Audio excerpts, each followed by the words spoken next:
वो पूरी salary slip के अंदर जब भी इस तरीके से होता है तो वो इन्फ्लेशन रेट वगैरह वो कैलकुलेट करके देती हैं, लेकिन वो बहुत ही कुछ कंपनीज हैं क्योंकि वो अच्छी बोनसेस और अच्छी चीज़ें देती हैं।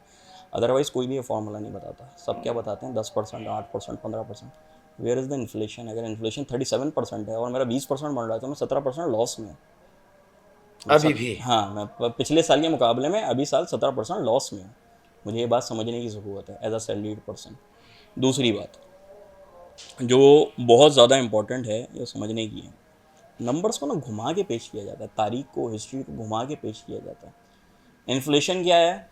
इस साल का इन्फ्लेशन आया है फॉर एग्जांपल 4%, ठीक है, ठीक है। लेकिन पिछले साल क्या था? 30%। आप क्या देखेंगे? सिर्फ 4%, 34%। 34%। क्योंकि उसका रीज़न ये है, रीज़न ये है कि 100 रुपये की चीज़ 34 30 रुपये की पिछले साल हो गई थी, अब 4 रुपये और महंगी हो गई, तो 2 साल में कितनी हो गई? 34 रुपये। 34%। अब 2 साल में मेरी सैलरी कहाँ खड़ी है? या बहुत और इसको सिंपल कर दूँ, मेरे पास 1 लाख रुपए हैं, 1 लाख में मैं 2025 में कितनी चीज़ें खरीद सकता हूँ, और सेम प्रोडक्ट 2026 में उसकी कितनी क्वांटिटी खरीद सकता हूँ।